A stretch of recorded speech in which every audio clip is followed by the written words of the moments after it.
Ma demi-sœur m'a volé mon fiancé et le mariage que j'avais payé. Elle pensait avoir gagné, mais aujourd'hui, elle est seule, fauchée, et désespérée de récupérer ce qu'elle a perdu. Je m'appelle Rachel, et je suis la cadette de 2 sœurs dans ce qu'on pourrait appeler une famille recomposée. Mais recomposée sous-entend une certaine harmonie, et laissez-moi vous dire que ce n'était pas vraiment le cas chez nous. Ma mère avait été mariée auparavant avec un homme qui est décédé quand ma demi-sœur avait 5 ans. Ensuite, elle a rencontré mon père, ils se sont mariés, et je suis née 1 an plus tard. Ça semble être un joli petit tableau, non? Faux. En fait, ma mère avait hérité d'une maison de son premier mari, une jolie maison, sans être extravagante. Elle possédait aussi une usine de confection. Après s'être mariée avec mon père, elle lui a demandé de l'aider à gérer l'entreprise. Ils formaient une bonne équipe, je dois le reconnaître. Mon père s'occupait des finances, ma mère de la production et des relations. Ils ont doublé les profits de l'entreprise en un rien de temps. Je me souviens les avoir entendus parler d'avenir une fois, quand j'étais petite. Ils étaient dans la cuisine et pensaient que je dormais. J'espère que les filles reprendront l'entreprise un jour, disait maman. Ce serait bien de garder ça dans la famille. Papa avait répondu, ce serait génial. Rachel a déjà un bon œil pour le design, et Sarah est douée avec les chiffres. Mais il ne savait pas que Sarah avait d'autres idées.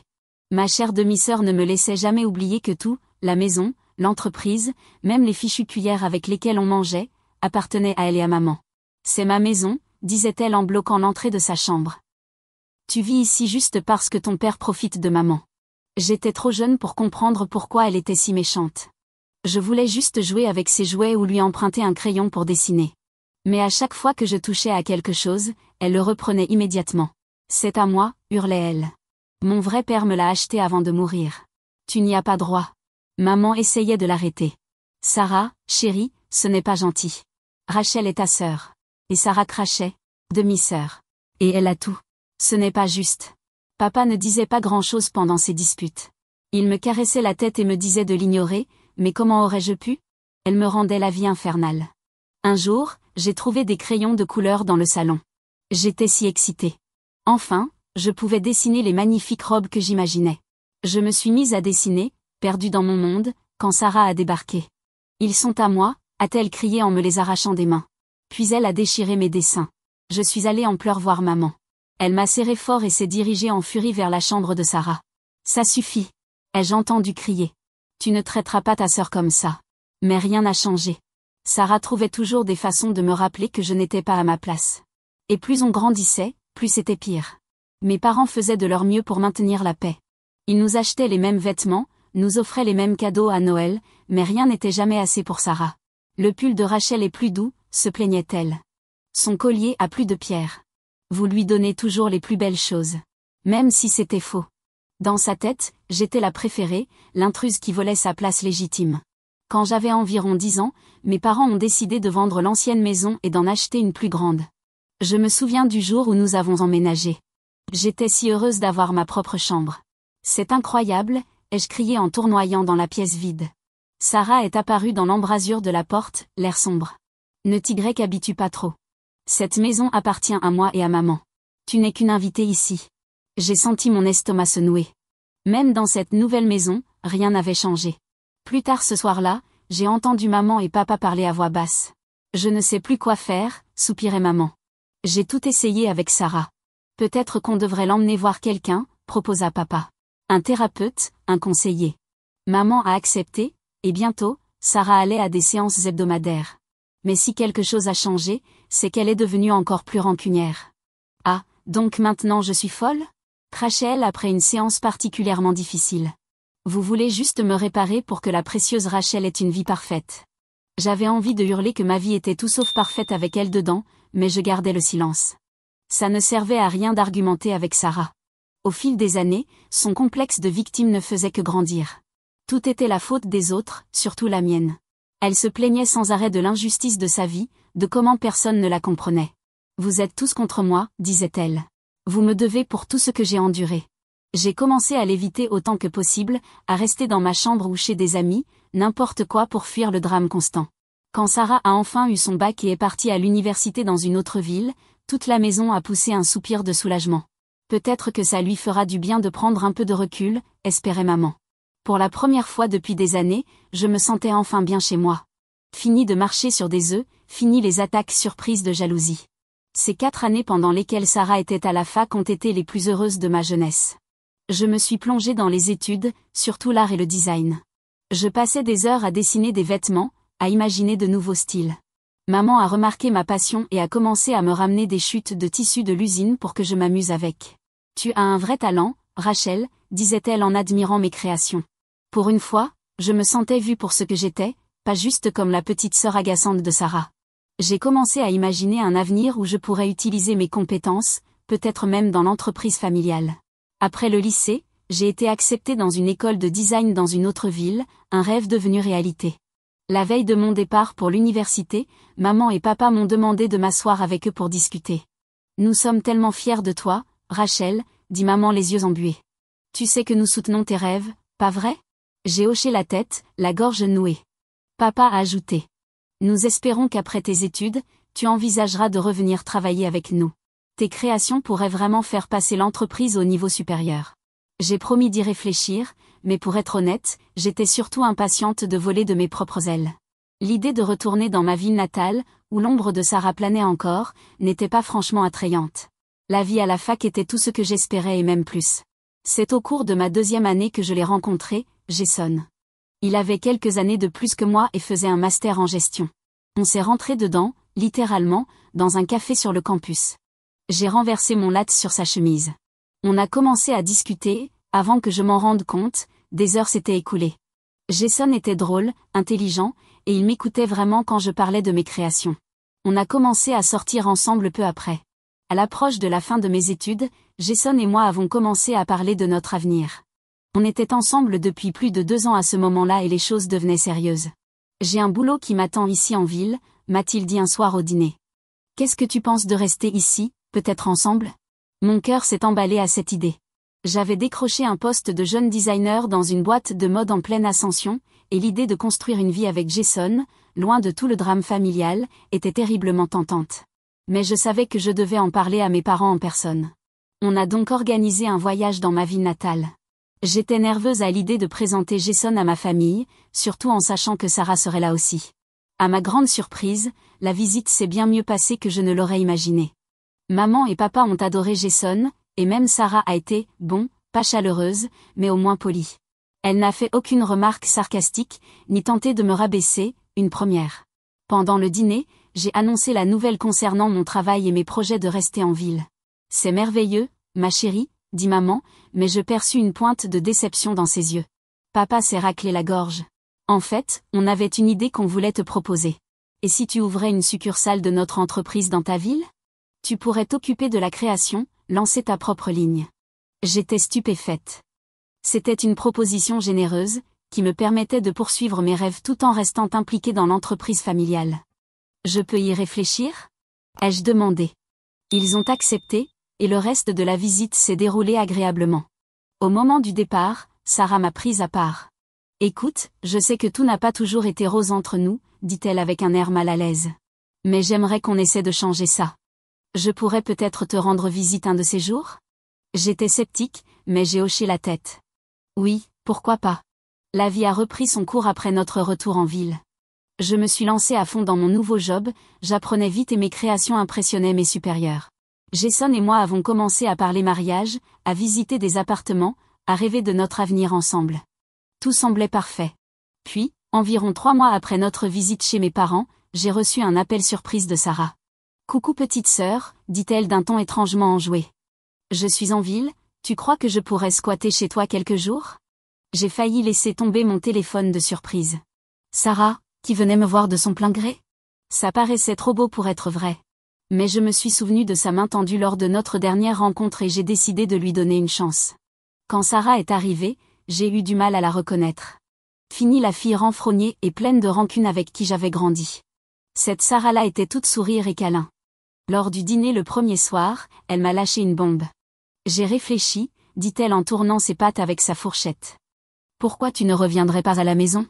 On pourrait bosser ensemble dans l'entreprise familiale. Ce serait génial. J'ai failli m'étrangler avec mon vin. Quoi?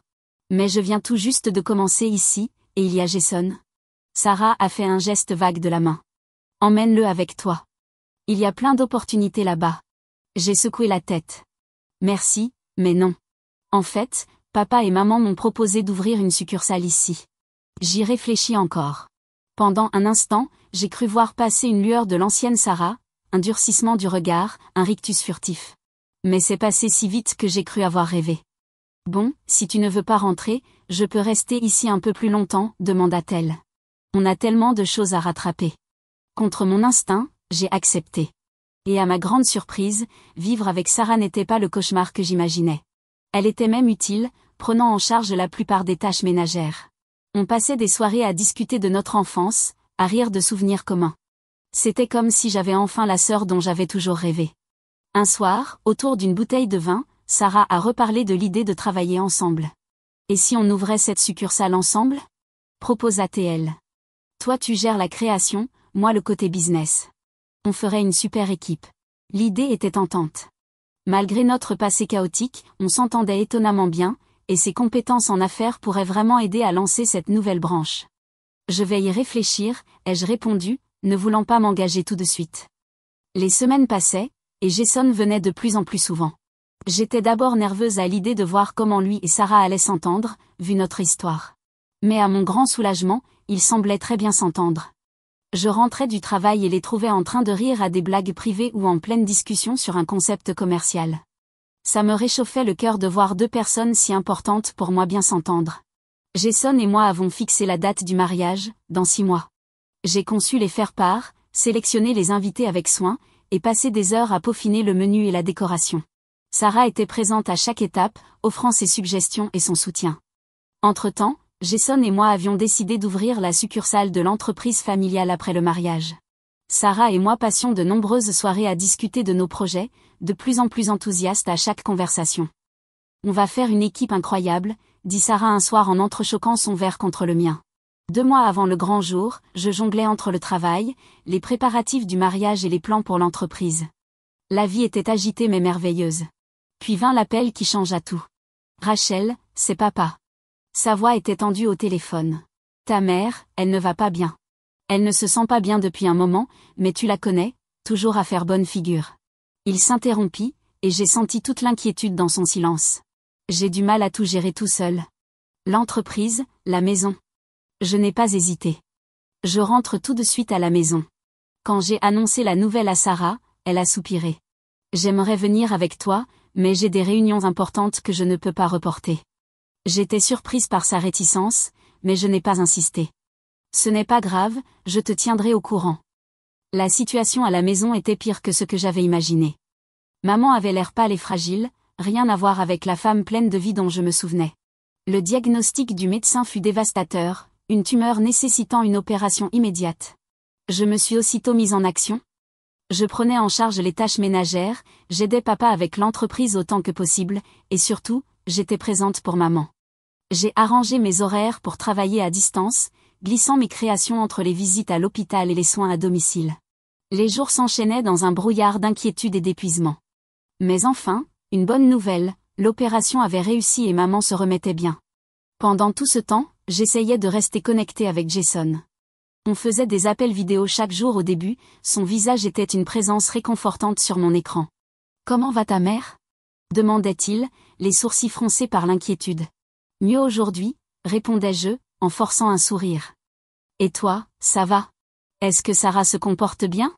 Il riait et m'assurait que tout allait bien, mais au fil des jours, nos conversations devenaient plus brèves et moins fréquentes. Je me disais que c'était le stress, que tout redeviendrait normal à mon retour. Mais au bout d'un mois, les appels vidéo cessèrent complètement. Mes messages restaient sans réponse. Le silence était assourdissant. L'angoisse me rongeait. Après plusieurs jours sans nouvelles, je n'en pouvais plus. Il fallait que je voie Jason, que je comprenne ce qui se passait. J'ai pris le premier vol disponible, l'esprit en ébullition. Peut-être qu'il était malade, peut-être qu'il avait perdu son téléphone, peut-être. Je n'ai prévenu personne. Une partie de moi voulait lui faire la surprise, voir son visage s'illuminer en me voyant. Le silence qui régnait dans mon appartement était étrange, presque inquiétant. Puis, je l'ai entendu, un rire étouffé, provenant de la chambre, notre chambre. J'aimerais pouvoir dire que j'ai hésité, que je n'ai pas foncé comme une folle, mais non. J'ai ouvert la porte d'un coup, et ce que j'ai vu, mon Dieu, je ne l'oublierai jamais. Jason et Sarah, dans notre lit, nus et enlacés. Le monde s'est arrêté. Je ne pouvais plus respirer, plus penser, puis la réalité m'a frappé de plein fouet. C'est une blague? Ai-je crié, la voix brisée. Ils ont sursauté, mais aucun des deux n'avait l'air particulièrement honteux. Au contraire, ils semblaient soulagés. Rachel, a dit Sarah en s'enroulant dans un drap. On ne s'attendait pas à te voir si tôt. Je n'en croyais pas mes oreilles. Vous ne vous attendiez pas? C'est tout ce que tu as à dire? Jason, au moins, avait l'air un peu gêné. Sarah s'est levée, toujours enveloppée dans le drap. Écoute, petite sœur, ce sont des choses qui arrivent. Jason et moi, on est amoureux. J'ai eu l'impression qu'on me frappait en plein cœur. Amoureux? Mais vous vous connaissez depuis quoi, quelques mois? Parfois, on sait tout de suite, a dit Jason en prenant la main de Sarah. On ne voulait pas que ça arrive, mais... Mais quoi? Ai-je coupé? Vous êtes accidentellement tombés dans le lit ensemble? Sarah a souri, presque innocemment. Rachel, tu devrais être heureuse pour nous. En fait, on espérait que tu comprendrais, peut-être même que tu nous laisserais utiliser tes plans de mariage? Je l'ai regardée, abasourdie. Quoi? Eh bien, tout est déjà payé, a-t-elle expliqué comme à une enfant. Ce serait dommage de gâcher tout ça. On pourrait célébrer nos fiançailles à la place. Je ne me souviens pas d'avoir quitté l'appartement. Ni du trajet de retour chez mes parents. Je me souviens seulement de m'être effondrée dans mon lit d'enfant, pleurant jusqu'à ne plus avoir de larmes. Maman et papa m'ont trouvée ainsi. Ils ne m'ont pas pressé de parler, ils sont juste restés avec moi. Quand j'ai enfin pu raconter, le visage de papa est devenu écarlate de colère. Maman, elle, avait simplement l'air triste. Je vais l'appeler, a dit papa en saisissant son téléphone. Ça suffit maintenant. La conversation fut courte et brutale. Je pouvais entendre la voix stridente et sur la défensive de Sarah à travers le haut-parleur. Évidemment que tu prends son parti, criait-elle. Tu l'as toujours fait. Eh bien devine quoi, cette fois c'est moi qu'on a choisi. Qu'est-ce que ça te fait, Rachel?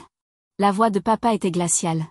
Sarah, si tu vas jusqu'au bout de cette histoire, tu ne fais plus partie de cette famille. Tu comprends? Un silence. Puis la voix de Sarah, acide. Très bien. J'ai pas besoin de vous de toute façon. J'ai Jason maintenant. Et la ligne s'est coupée. Maman m'a prise dans ses bras, son corps encore fragile secoué de sanglots. Je suis tellement désolée, ma chérie. Tellement, tellement désolée. Je me suis accrochée à elle comme une petite fille, mais je n'étais plus une enfant. J'étais une femme qu'on venait de trahir, par les deux personnes qui n'auraient jamais dû lui faire de mal. Les jours suivants passèrent dans un flou. Un moment, j'étais recroquevillée au lit incapable de faire face au monde, l'instant d'après, je cherchais un avocat pour les poursuivre et récupérer jusqu'au dernier centime dépensé pour ce mariage. C'est pendant l'une de ces recherches furieuses que mon téléphone a sonné. Numéro inconnu. Allô? Ai-je répondu, épuisée. Rachel? C'est Margaret, la mère de Jason. J'ai failli raccrocher, mais quelque chose dans sa voix m'en a empêché. Elle avait l'air anéantie. Je ne sais pas quoi dire, a-t-elle continué. Nous sommes tellement désolés, ma chérie. Tellement désolés. Je suis restée silencieuse, stupéfaite, pendant qu'elle déversait son cœur. À quel point ils étaient choqués et déçus par Jason. Comment il m'avait toujours considérée comme une fille. Qu'il ne comprenait pas comment Sarah avait pu faire ça à sa propre sœur. On voudrait réparer ça, dit-elle enfin. On sait que ça ne compensera rien, mais on aimerait te rembourser toutes les dépenses du mariage. Et ils ont tenu parole. Quelques jours plus tard, je recevais un chèque couvrant chaque dépense. Un poids s'est envolé de mes épaules, un poids que je ne savais même pas porter. Alors que la date de ce qui aurait dû être mon mariage approchait, j'ai pris une décision. Je ne pouvais pas retourner en ville. Pas encore. Trop de souvenirs. Trop de douleurs. Est-ce que je peux rester ici quelque temps? Ai-je demandé à mes parents un soir, autour du dîner. Peut-être travailler pour l'entreprise? Ils se sont échangés un regard, puis papa a souri. Nous espérions que tu dirais ça. Nous pourrions vraiment utiliser tes talents, surtout en design. Et juste comme ça, j'avais trouvé une nouvelle direction. Je me suis jetée dans le travail avec une ferveur qui m'a surprise moi-même. Chaque croquis, chaque création était comme un majeur levé en direction de Sarah et Jason. Regardez ce que vous avez perdu, pensais-je avec amertume. Regardez ce que vous avez laissé filer. Le jour du mariage de Sarah et Jason est arrivé et reparti. Nous n'y avons bien sûr pas assisté. J'ai passé la journée enfermée dans mon bureau, à travailler sur une nouvelle ligne de vêtements pour jeunes que je rêvais de lancer depuis un moment. Les mois ont passé. Mes designs ont commencé à attirer l'attention. La ligne jeunesse a été un succès, attirant tout un nouveau public. En moins d'un an, j'avais contribué à augmenter le chiffre d'affaires de l'entreprise de plus d'1 million de dollars. Sarah et Jason? Ils étaient morts pour moi. Je ne pensais plus à eux, je ne me demandais pas ce qu'ils faisaient ni s'ils étaient heureux. Ils avaient fait leur choix, et moi le mien. 3 années ont défilé dans un tourbillon d'échantillons de tissus, de réunions de design et de succès croissants. J'avais transformé ma douleur en moteur pour faire décoller notre entreprise familiale. Notre société était devenue un acteur majeur dans l'industrie de la mode, et je m'étais fait un nom en tant que créatrice innovante. Un soir d'été doux, je dînais avec mes parents chez eux. Nous rions en nous remémorant un souvenir ridicule quand la sonnette retentit. Papa fronça les sourcils. On attend quelqu'un? Je secouai la tête, une étrange sensation de malaise me nouant l'estomac. Maman alla ouvrir la porte et soudain, l'air fut déchiré par une voix que je n'avais pas entendue depuis des années. Eh bien, quel joli dîner de famille, lança Sarah d'un ton moqueur en bousculant maman pour entrer dans la salle à manger. Ravie de voir que tout le monde s'en sort si bien sans moi. Je me levai d'un bond, ma chaise raclant le sol. Sarah, qu'est-ce que tu fais ici? Elle avait changé, l'air épuisé, en colère, des cernes sombres sous les yeux. Oh, juste une petite visite, histoire de voir comment vit l'autre moitié, cracha-t-elle. Surtout maintenant que je suis de nouveau célibataire. Les yeux de papa se plissèrent. Qu'est-il arrivé à Jason? Sarah éclata d'un rire amer. Apparemment, une fois infidèle, toujours infidèle. Il m'a quitté pour sa secrétaire, ironique non? Je ressentis un frémissement, pas de la compassion, mais une satisfaction froide. Le karma, sans doute. Je suis désolée de l'apprendre, dis-je sans trop de sincérité. Mais pourquoi es-tu là? Le visage de Sarah se durcit. Je veux ce qui me revient, ma part de l'entreprise. Je fais partie de la famille, vous vous souvenez? Papa se leva, sa voix ferme. Sarah, tu as renoncé à toute prétention sur cette famille et cette entreprise quand tu as trahi ta sœur. Tu n'auras rien. Vous n'avez pas le droit, hurla Sarah, sa façade s'effondrant. Vous ne pouvez pas simplement m'effacer. Maman s'avança, sa voix douce mais résolue. Nous l'avons déjà fait. Sarah, tu es déshéritée. Pars, s'il te plaît. Un instant, je crus que Sarah allait devenir violente, mais elle se contenta de nous lancer un regard rempli de haine. Ce n'est pas fini, siffla-t-elle avant de quitter la maison en claquant la porte. Quelques jours plus tard, j'étais dans mon bureau quand j'entendis une agitation dans le hall. Je me précipitai et trouvai Sarah en train de hurler au milieu de notre espace de travail. Vous êtes tous dupés, cria-t-elle à nos employés, abasourdis. Mes parents sont des menteurs sans scrupules. Ils m'ont volé ce qui m'appartient. Je n'hésitais pas. J'appelai la police en gardant ma voix calme malgré le chaos. Nous avons besoin d'agents chez Fashion Forward Design immédiatement. Une personne instable provoque une scène. Avant que la sécurité ne puisse l'expulser, Sarah continua à se débattre. Dans les jours qui suivirent, elle intensifia ses attaques. Tentative d'effraction chez nos parents, vitres brisées, et dans un acte final terrifiant, elle tenta de mettre le feu à la porte d'entrée. Il était clair que cela ne pouvait plus durer. Le cœur lourd, nous avons engagé une procédure judiciaire pour obtenir une ordonnance restrictive interdisant à Sarah de s'approcher de moi, de nos parents ou de l'une de nos propriétés. Alors que je me tenais dans mon bureau après l'audience, regardant la ville que j'avais appris à aimer, un mélange complexe d'émotions m'envahit, tristesse pour la sœur que j'avais perdue, colère contre ses actes, mais aussi fierté du chemin parcouru. J'étais désormais une entrepreneuse respectée et une créatrice reconnue dans toute l'industrie. L'amour? Cela pouvait attendre. Les blessures causées par la trahison de Jason avaient guéri, mais je n'étais pas encore prête à risquer mon cœur de nouveau. Pour l'instant, je me contentais de mettre toute ma passion dans mes créations, de construire quelque chose de durable et de beau.